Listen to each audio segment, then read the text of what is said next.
Well, you know, a director's he's a nurse, he's a psychologist, he's a mother, a father. He has to be a magician. He has to be careful that he elicits the performance from you. It's like a turtle. If the turtle is putting his head out and you hit, it goes in, right? Now that director has to bring out of the actor. There are various ways. If you're playing a scene between a man and a woman,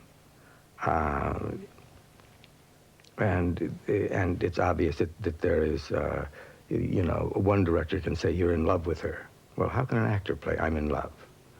But if the director says, listen very intently and very closely to what she has to say, and be amused or be captivated or take great pleasure or relish in that, then you've really got a sense of intimacy, an intellectual intimacy in the scene automatic. Now, if you say, listen very closely and intently to what a person has to say, the scene is very clear. Now, you can give the same actor, you can take the same actor in the same scene and just say, delight in the way she uses her body and the expression of her body. You got a whole different kind of, just measure her. Measure her for the bed. Find out whether she's going to fit in the bed. So all of a sudden, you've got a completely different attitude about it. You know, an actor can only do what an actor believes in at the moment. And sometimes you have to make a choice as a director between sacrificing a little bit of your own concept and having it done in good quality, or forcing an actor into a straitjacket and making them do something that just goes against them in every way. You know, you can beat an actor into a performance. It won't be a very good one. It won't be a performance that the actor believes in. And this is why I say casting is so important. You shouldn't get into that situation if you've cast the part well. Theoretically, you're casting a person whose instincts are going to be already close to what you feel the part is in some way. Well, I think that the relationship between actors and directors is usually pretty bad anywhere. Occasionally it's good and then it's wonderful, but that can happen in television or in a film or on the stage, and it's an unusual thing, I think, where there is a real kind of community of spirit where it's mutually helpful. There are directors who are just absolutely insensitive to the delicacy of what the emotional life of an actor is like at the moment of a performance. And when a director demonstrates that kind of insensitivity, it's very hard for the actor not to be disrespectful, not to be angry. It's impossible for even the best actor to work with a terrible director. Well, but if he has the right kind of training, the well-trained actor can work with an incompetent director quite competently and get his work done. The theater is, by definition, a community experience. The best experience is where the actor feeds off the director and the director feeds off the actors, and the playwright learns something from the interchange between all of these people. It's a real community experience, unlike painting, unlike writing a novel.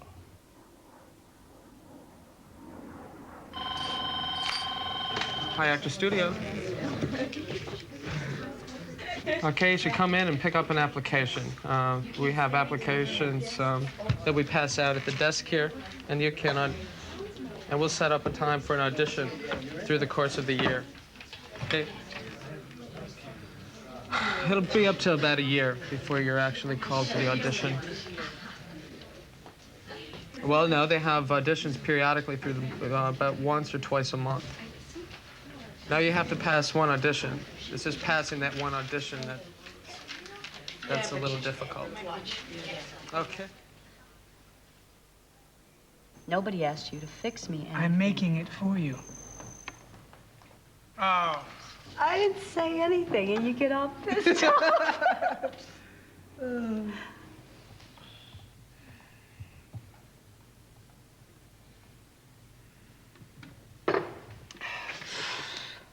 Want to starve to death? That's what you like, isn't it? Yeah. That'd solve everything, wouldn't it? Maybe I don't like the way it's cooked. No. Okay, good. Got it. First of all, it's a scene from a novel, right? So, I mean, it's not meant for the theater. Well, at least it wasn't intended that way. So to break the tension, and because you know each other, you have a certain familiarity with one another, you do things like laugh, you know, and touch each other and try to calm each other down as if it were a tense situation, like a date, you know? But it's not. Nobody asked you to fix me anything. I'm making it. You'd drink yours, wouldn't you? You just didn't drink yours. Then I won't eat it if you feel that way about it. I'm cooking it for you. That's why I'm making it. For you. I can't eat all this myself. I didn't say anything, and you get that pissed off. Again, Scott, what I'm going to ask you to do is probably going to be the hardest thing that anyone's ever asked you to do, because what I'm going to ask you to do is to do nothing. It's going to be, you know, it's going to be tricky for you because I can see the animal in you, you know, that wants to just come out and break into the rage, you know. But what's going to happen is if you go to that now, it's not going to have the kind of layers and the textures that we want to get eventually, that you have as a person, that I know from knowing you that you have. The sweetness and the beauty of the guy, you know. I mean, because he's coming home to make her dinner. And at every opportunity, he's thwarted by her, right? I mean, that's basically what we get from the situation. He really wants to make her dinner. And I think we discussed this before. Why does he want to make her dinner? To, you know, make her happy. I mean, what is food, right? Meat, you know, and a boxer supposedly needs meat and this kind of thing. You know, that's what he's coming in with very wholesome intentions. Just read the words as calmly and as cleanly and as clearly to one another as possible. That's all I want. Did Earl get out of the bucket? Huh? Was Earl here today? Yeah. Why didn't you tell me? He was just here long enough to get his stuff. Do you remember you? He didn't remember you. But did he remember me? I don't know if he remembered you. What do you care? He remembered you. That's easy enough to see. Okay, so let's say that she has slept with Earl. Yeah. Okay. For me. And let's say that Earl's been in prison for a while, so he hasn't had any sex, at least with a woman, for a long time. So he gave you the orgasm of your life, you know? And that's put you in a particular state of mind. And what do you want him to do? What do I want? Well, what do you think she's Well, alcoholic. I want him, well, what we talked about before, I want She wants him to join in come with into her. into my state of mind, which is just feeling really good. What does she want, though, Francis? What does she want? To make love to me? Yeah. Yeah, I would say so.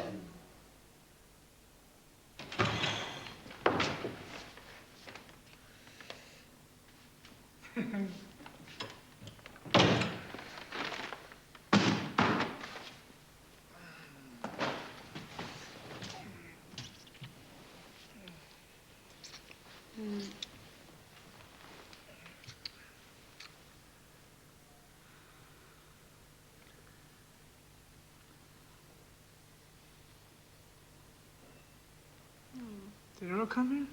Okay, good. Let's go back. It's a great beginning. No, it is. It's really, really wonderful. Now, all I want you to do is, when you lean down and you kiss her, and then you realize you smell this other man, Right. then I want you to find something else that tells you that he's been here.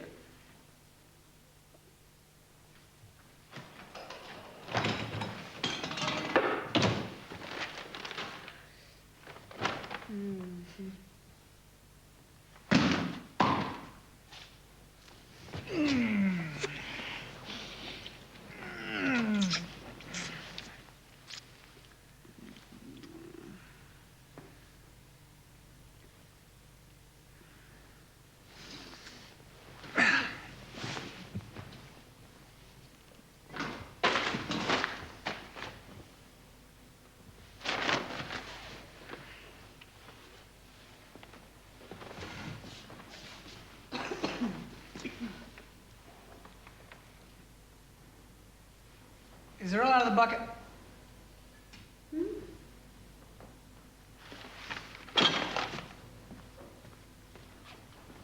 Was Earl here? What are all these questions? Okay? And again, you know, you're still trying to maintain a happy face, and you're trying to cheer her up, and you're trying to be effervescent, the effervescent husband home with the steak dinner, you know? I think it requires you now to begin to appear to get yourself together.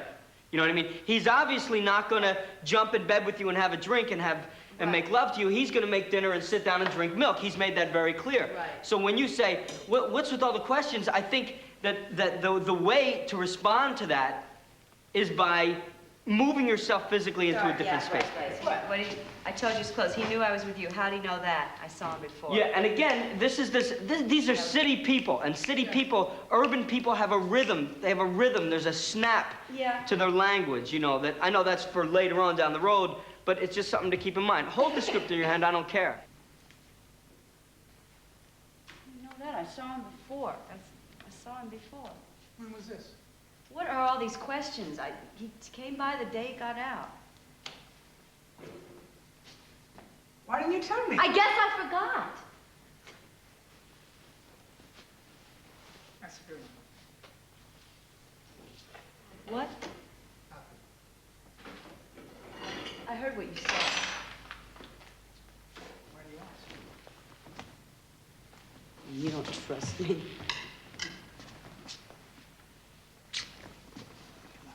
All I'm trying to do here is cook you some supper. You're so goddamn hot. Oh, shit!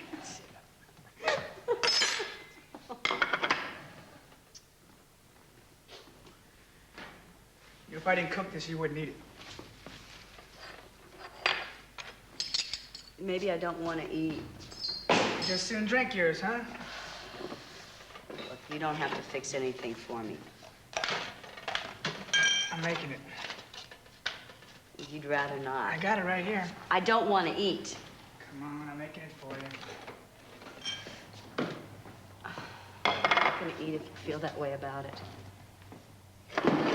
I want you to eat it. I'm cooking this thing because I want you to eat it. You need protein. I'm not going to eat with anybody who talks to me the way you do. You want to starve to death? Yeah, that's what you'd like, isn't it? That'd solve everything. Maybe I don't want to eat.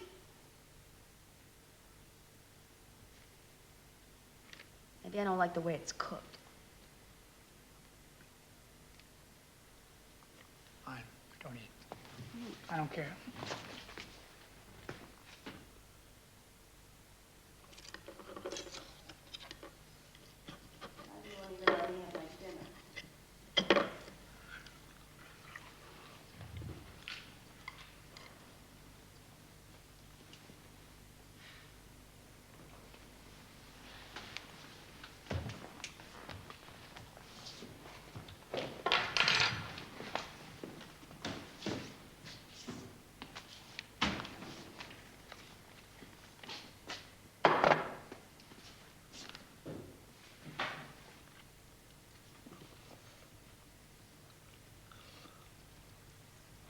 So? You like it? What? Never mind. For Christ's sakes, don't ask me something. Don't even say what you mean. Supper. All right. Why couldn't you just say it? It's fine. I just thought you knew what I meant, seeing as now you have no trouble eating it. No, you don't want me to eat it? Of course I want you to eat it. I'm just saying now you're eating it. All right, I'm eating. See it? I'm eating. Okay, so what's the fuss about? Just stop needling me. Thing is, nobody can eat with you sitting across the That's table. great. You know, you've never had it better than me, you know that? Hey, you tell me one guy in town that would cook you a good meal like this, all right? One guy in town that would do this and not put something in that cup beside that goddamn juice. Oh, very funny. I'm serious. Bastard, you're determined not to let me eat my food! Fine, all right? Don't eat the food, okay? I don't care, all right? I try to get you to eat it. That's all I want you to do is to eat. If you don't want my company, you just say so, okay? You say so and I'll get out of your way. Where are you going? I'm going out for a walk around the block, all right? You want to eat in peace? I understand. That's what you want to do. Can I go with you? I'll be back in a minute, all right? You're going out for a drink, aren't you? You're going out to drink and you're leaving me here. I'm not drinking. I got to fight in 1 week, okay? You're sneaking off the first chance you get and you're leaving me here. Not a goddamn thing suits you, does it? Not a goddamn thing suits you. Don't eat, don't eat. Nothing suits you, right? I'm no good.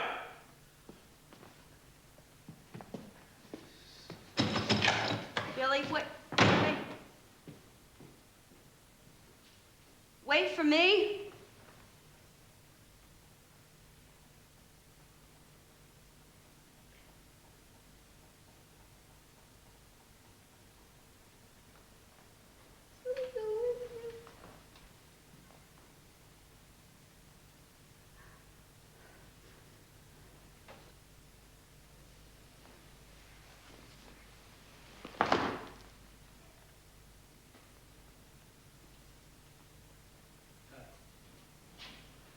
Great. So we got to learn more about it. All right. Very good. Very good. Well, Very good. Excellent. God. Well, you know, the thing Very is, good. Like, All right. well, You'll it's get not caught up emotional. thinking. It's the first rehearsal. What do you want? When actors know what they're doing and they understand the process that is involved in the creative process in bringing a play or a film to fruition, then they take part in it. Actors who don't know what they're doing report to work and they do whatever the director tells them, and that's it. And when actors are trained, there are more things that occur to them. They have more choices. They have more to offer a director. They could say, do you want this or this or this or this? And they have a whole bouquet, not just one plastic flower.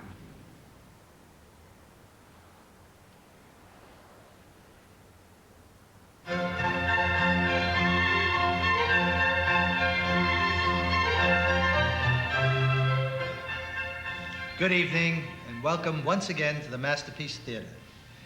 I'm Neville Montgomery, substituting for the vacationing Alistair Cook. Tonight, part 2 of Hamlet, A Critic's Journey of Understanding. This evening, we will examine Hamlet's mysterious delay in fulfilling his revenge. Hey, sit down and shut up. This delay has led to much critical speculation about the so-called problem of Hamlet. The whole play's mysterious quality. Mysterious. The various investigations of the characters being seen to point to the deeper mystery of reality, which is concentrated in the mysterious figure of the ghost and the ironic workings of Providence. Now, Hamlet has come to Elsinore to... Read the main books or what? I beg your pardon. Hey, shut up, sit down. Look, who do you think you are bursting in here to this show? I'll have you thrown off the set. Could you get these gentlemen out of here, please? You ain't throwing nobody nowhere. Get these gentlemen out of here, We're tired of hearing all that noise, mysterious, this, Providence, that. So Neville, or whatever your name really is, sit down, relax, learn something new for a change. Hit it.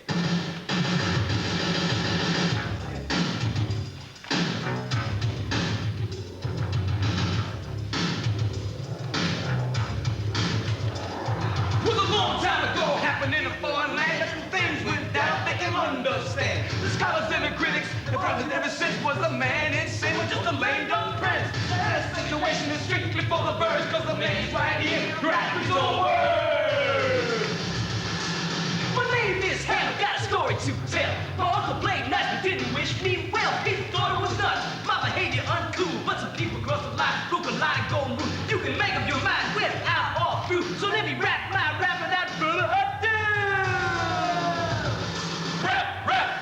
Rap Hamlet, rap Hamlet, rap Hamlet, rap.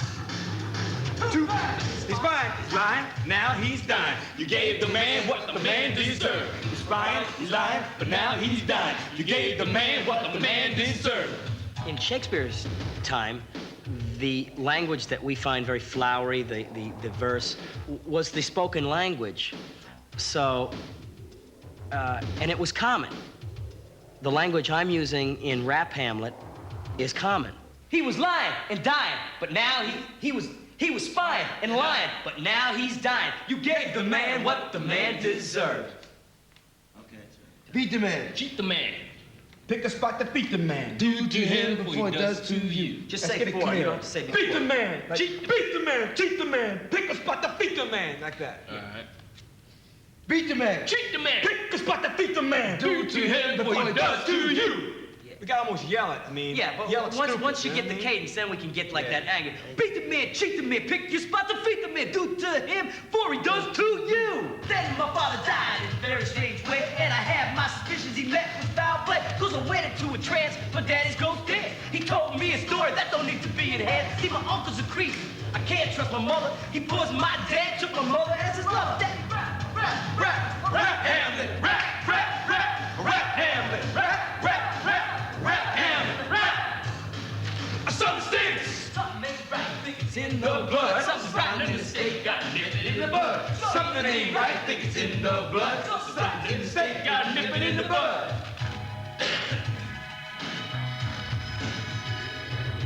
Well, the rhythm, just as like it or not, Shakespeare's verse has a certain rhythm to it. Rap music has a rhythm all its own. You know, now the play is the thing to set us up this trap.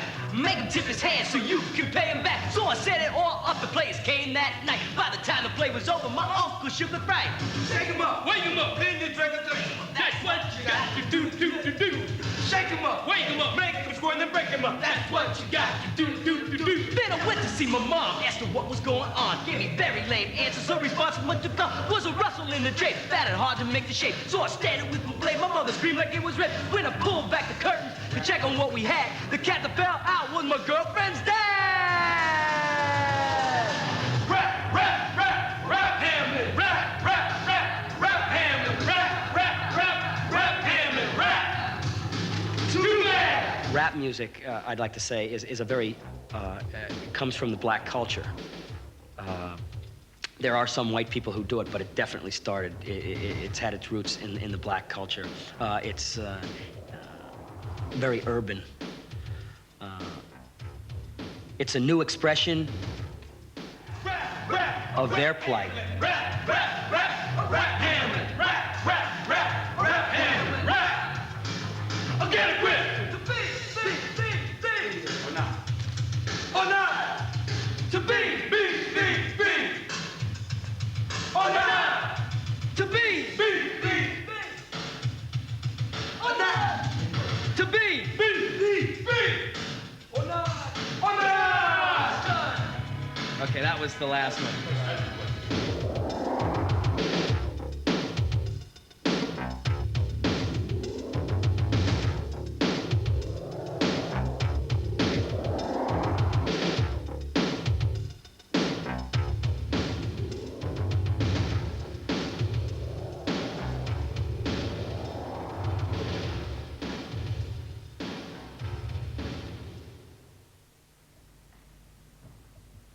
Poor baby.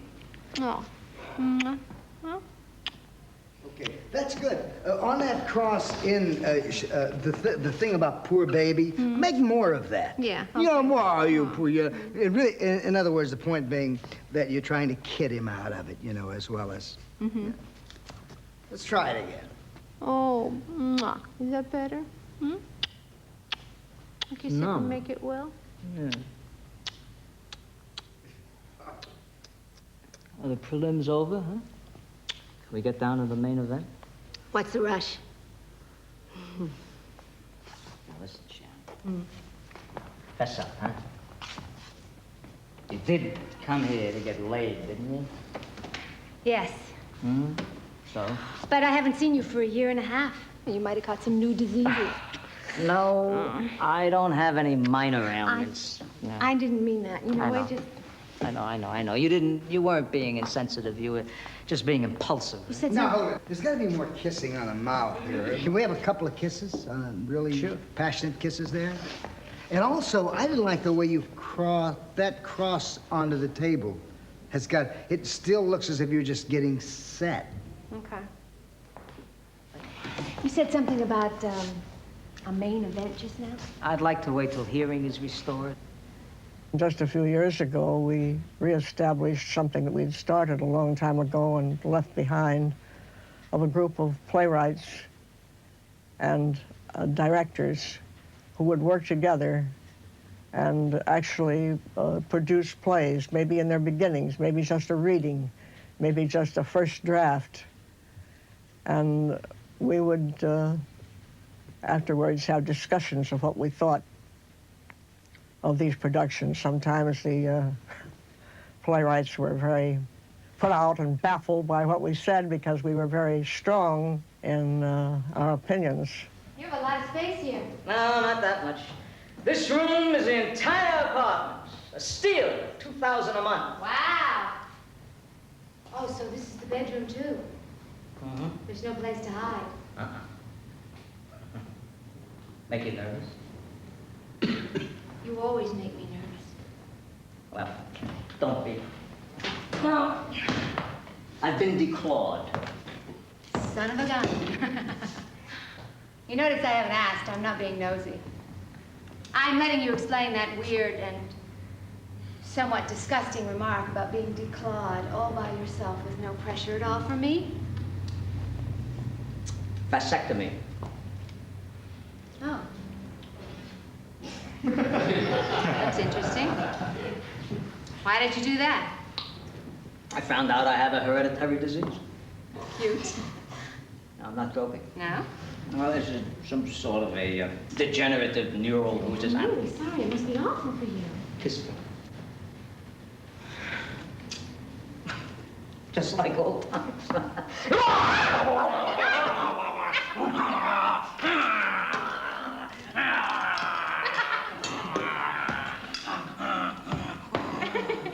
Take shoes off, stay wild. Sure. Just lie real still. Lady, you are a vicious piece of ass. Oh, 5 minutes of this, I'll have a breakdown. You're doing just fine. Oh, God. What? Oh, I want a cigarette. Now, right this minute? Oh, God, yes. But I gave them up. Oh. Oh, but I want one. Oh. I used to smoke a lot, huh? Yes, come to think of it. Did I smoke after sex? I don't know. I never looked. Look, I'm gonna smoke. No, you're not. You quit. I am too. There aren't any. I have some in the freezer. Good. Well, let me have one cigarette. No. Just one. No. Look, Jesus Christ. Boa constrictor. Don't worry about it, baby. Never standing between a desperate man and his smokes. Okay, Uncle, I give up. You've been in training. Yeah.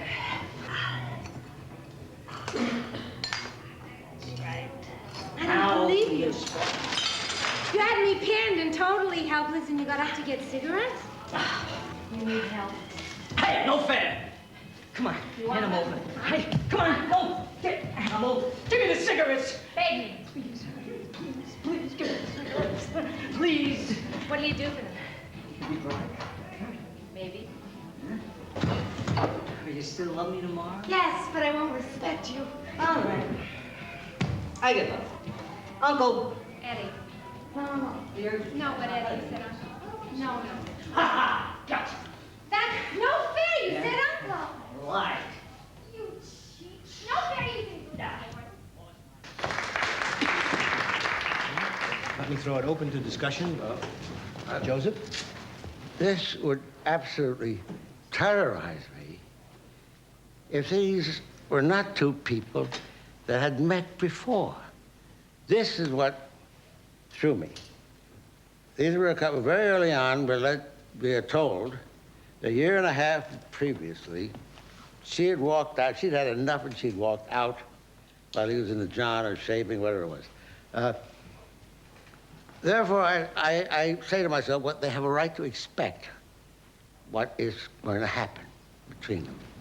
Their characters, their quirks, their phobias, their bestialities, if you like, are revealed to each other. So that first there's shock, then there's recognition. So this can play against something for the actor, and for the play and for the theater audience. Let me interrupt So you, this Joe. is within Just at this point, before we come to offering a prescription for it, which is a very wise prescription, The thing I missed. let's try and find out what the response was, whether there was a common response. Bill. Is very talented, and I was just bored to death. Ultimately here, there weren't enough surprises. It was just a matter of sitting here while the mechanics had played out. Who's going to terrify who? What's the parry going to be? What's the thrust going to be? Blah, blah, blah, blah, blah. I didn't know if they'd live or die, and ultimately I didn't care because it didn't have any surprises once the initial surprises are played out.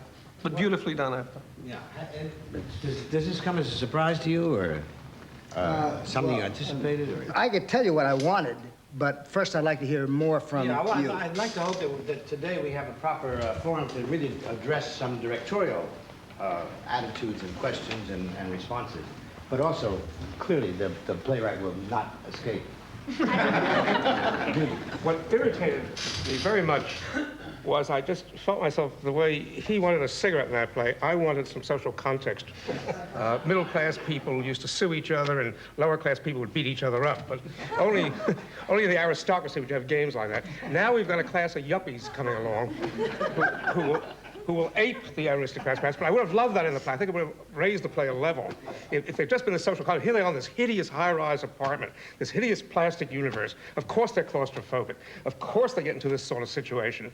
But none of this was really, this was indicated, but then it was not used, and it kept coming in and out of that. And I felt finally that, as a member of the audience, I had to do 3/4 of that social work. I would prefer to have done 1/4 of the social work.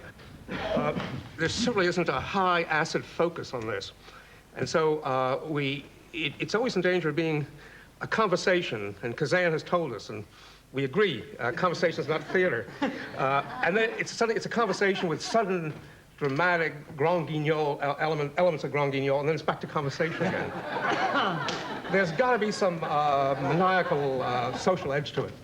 That's my tentative conclusion. There was a captivating part to this play that was engaging. Yeah. There's a sizable amount of dexterity that has been employed in the dialogue, in the exchanges, in the moments, and all of that has a great deal of vitality and life to it. And I think it was extremely well realized by Ed and the actors in those first 30 minutes. Bill. Yeah, I thought it was directed as if it were a Broadway comedy like The Voice of the Turtle or anything like that in the first section there. And I didn't believe, I couldn't believe it because the guy was such a maniac. And if it were directed more as a Pinter play might be, I might accept the situation. But this way it seemed just unbelievable. And that's all I have to say. Thank you. That's a subjective reaction for me. I don't know. Some people think it was beautiful, some people hate it. Fine. What I want to know is specifically what you saw going on in the direction. Was it completely general? Did you get no specificity of a relationship between these two people? That's what I would like to hear from, you know.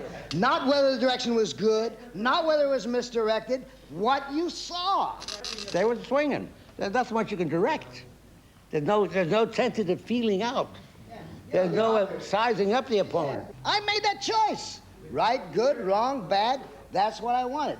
Who knows what it's going to be a little later? When I stage the whole play, I'll look at it, and if I want to modify it, I'll modify it. You know? That was going to be what you directed, quite rightly, at a very frenetic pace. But I didn't know about that year and a half and everything that went on then. I didn't know what they were paying each other off for. Until you do make that determination, you can't decide what the first beat is about, or the second beat is about, or the third beat is about, because you don't know where you're going. It's basically you're driving down a road without a map or a plan, you know? So I think you really need to go back and just start at the end and say, what is it about, you know? I am tied to the idea of making this like a Waiting for Godot kind of they will never leave. We will keep doing this and keep doing this until we die and rot, and this is the way the world is. I think that my own purposes would be better served by abandoning that and trying to write a straightforward narrative. I would adopt your suggestion that they hadn't met before, so we would find out about them from the get-go freshly. Yeah. And I would try and write it in a direct narrative line, so there would be a beginning, a middle, and an end. Well, I think that was a very interesting session, however, and I found it a great benefit to have Mankiewicz back. Yes. Yeah. Needless to say, you got all off more or less unscathed. He was not his characteristic. Rid your wit. Yeah. No play, no session next week. It's Memorial Day. Have a nice long weekend.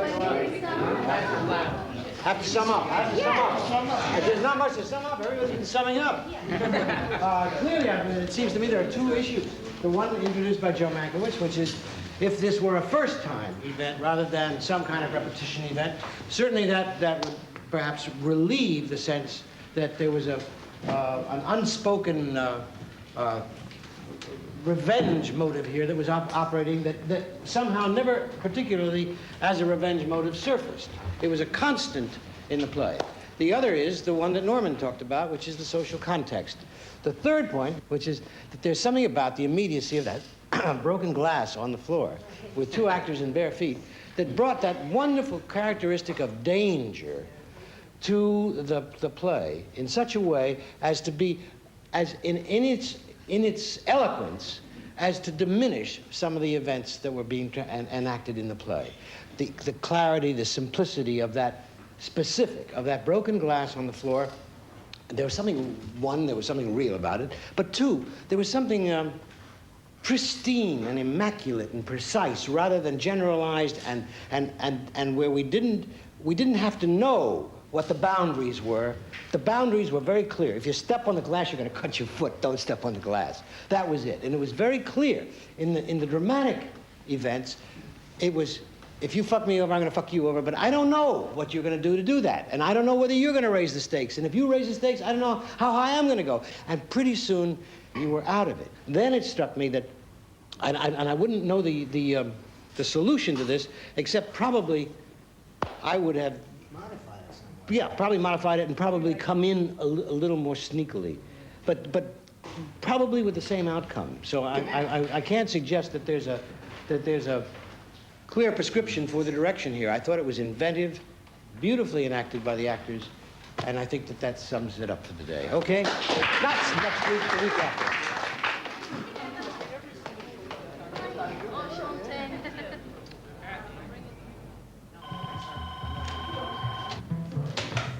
Good morning, the Actors Studio. May I help you? Okay, hold on just a minute.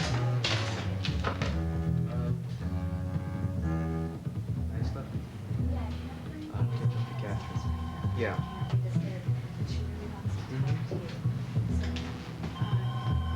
Oh, Giselle, can you make one copy of the check and the letter and bring it back to me? Sure. Okay. What line is he on? Line 0. Oh, that's great. Okay, I'll have her call you. Excuse me. Okay. Thank you. Call Jacqueline. Okay. Yeah, as soon as possible. She'll be home this afternoon. Kind of just goes on, and the playwright director's unit is being revised again. And I wanted him to know that Scorsese and Coppola are going to become involved in that. I thought he'd be very interested in that. He's sending it to us, which is great. Oh, okay, Yeah. great. So, that can, are you going to wait and put that with the Modern Age order, too? Yeah. My name is Karen, and I'm a working observer at the Actors Studio. I started working there about 4 months ago, in the end of January. I'm also a student at Hunter College, and I've been living in New York about 9 months. I just moved here from a small town named Worthington, Minnesota, out to the city. I think some of my mom's friends think she's crazy for letting me come out here, but I love it out here. I really like it. And I love working at the studio. I guess what I am getting most from the studio is probably watching the playwright directors units, because that's what I want to do someday, is to be a director, but I'd like to be an actress first. I auditioned for the first time last Friday, and I got my letter today, and I didn't pass. But I guess most people don't make it on their first audition, so I guess I'll go back next year.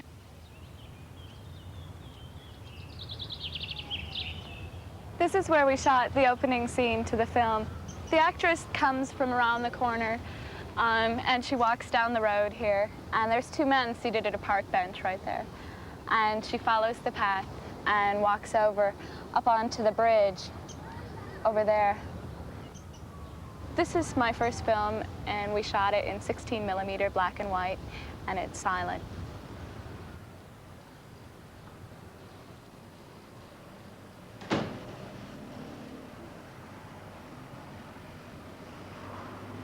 "15 years after college, I came here and was working on my play, The Deer Park, here. Annie Bancroft acted in it, and Kevin McCarthy, and a few other actors of considerable stature. So I had the experience of working with wonderful actors, extraordinary actors, at a very early stage of something. And so that was great fun. Strasberg used to teach here then. And that was fascinating because it was a language I didn't understand at all. And I used to resent it very much. As a novelist, I used to find it offensive that actors would talk to one another in a language I could not follow. And it took me years to get to like actors. Recently, to bring this part of my story up to date, I directed my first stage play here, which was an adaptation of my own work, Strawhead. And I worked with the actors as a director and came to love them in the sense of understanding why actors do talk the way they do, and began to have some sympathy finally for the difficulty of being an actor. Novelists almost always are blind to actors' needs because, you know, we have the page to work with, and it has all the disadvantages of an empty page, but also has all the power on a day when we can write with the most powerful people in the world because we don't have to deal with anyone else but ourselves. And after 40 years of being a novelist, I'm a little weary at times of the loneliness of that. So I love working here. I think people are really getting tired of baby food theater. And I think there's going to be a resurgence of the theater of thought and the theater of emotion and the theater of intellect, something that we're getting away from. I hope we're in the resurgence of that kind of theater. And the studio will be there to train and to retrain and to improve the craft of the actors who work there.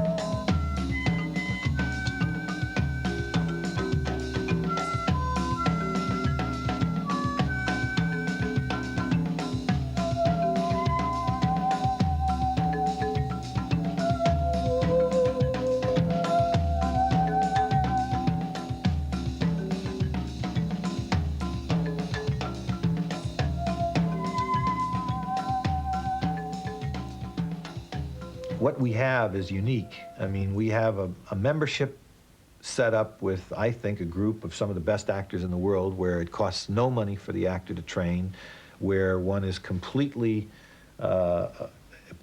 protected against commercial pressures, where one can take chances, one can fall on one's face, and one can learn from, where we learn from each other in a way. And it's quite unique. It's been unique for years, and I think it's very, very important to keep it alive and energetic and going on. For that, we've got to keep raising money.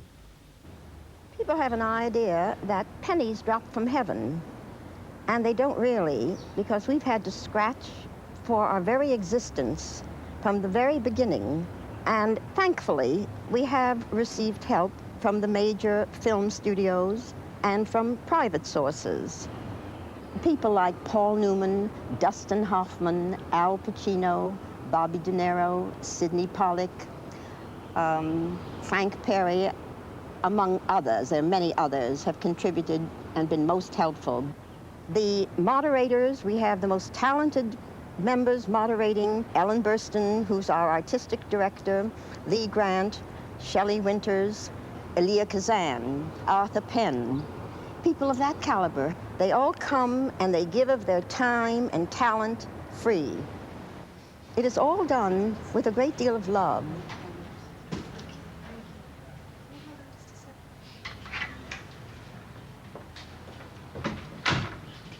About the time that I arrived, we had a secretary who couldn't type, so that was the first problem. Nothing seemed to work. The Xerox machine always broke. We had plaster falling down from the ceilings.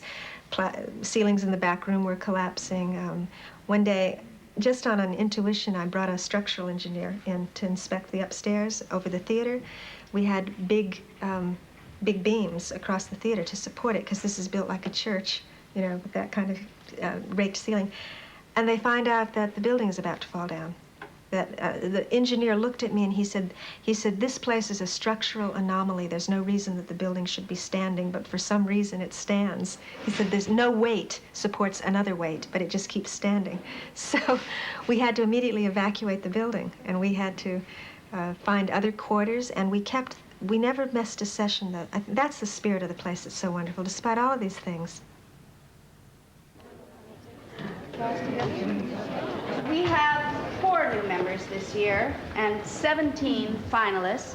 And for anybody who doesn't know, finalists are people who have been invited to observe for a year and to work with a member if they would like to, and take another final again next year. Our 4 new members are, first of all, Ms. Kelly Curtis. Will you come up here, please?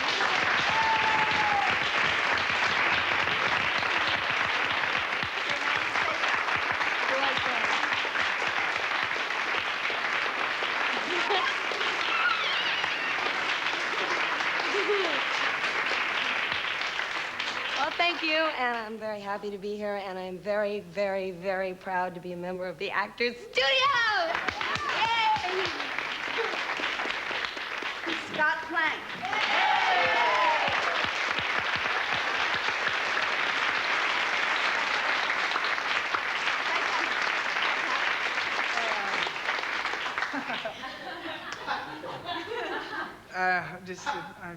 I'm so honored. I mean, I'll do my best to keep the high standard of this place.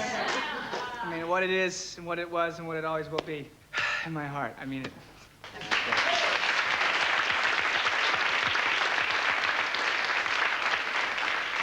Corey Parker.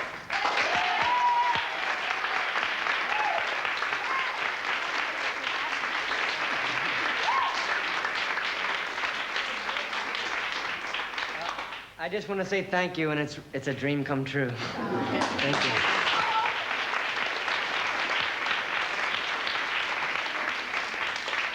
And Bert Young.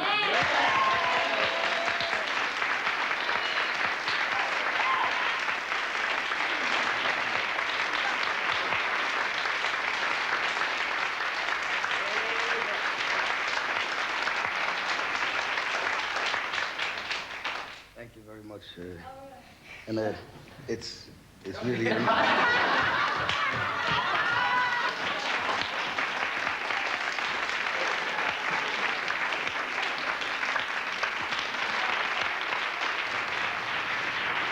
One of the things about the studio that has been very important for me is not when I'm having a big success, not when my film is going very well or my plays are going very well, but when I have a failure, when I have something which didn't work, and I don't know why, but something is, the critics don't like it, the public doesn't come, or whatever, and you walk the streets of an absolutely lonely person.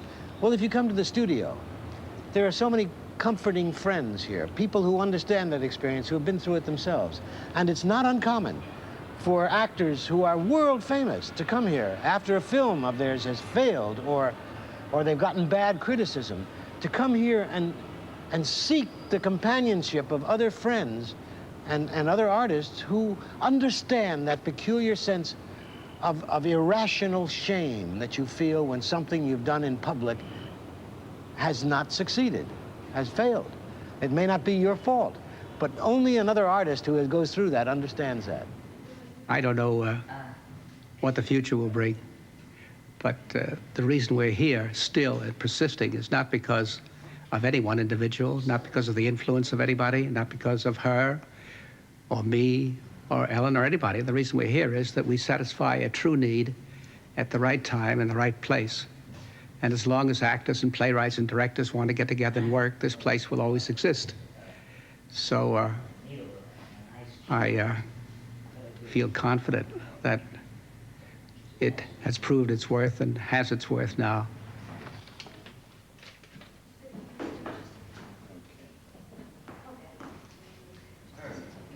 Hello. Goodbye. Okay. Ça va? Joe. Goodbye. Goodbye, Barbara. That's not finished. Oh, okay. Goodbye, Dominique. Okay. Goodbye, Mike. Bye-bye.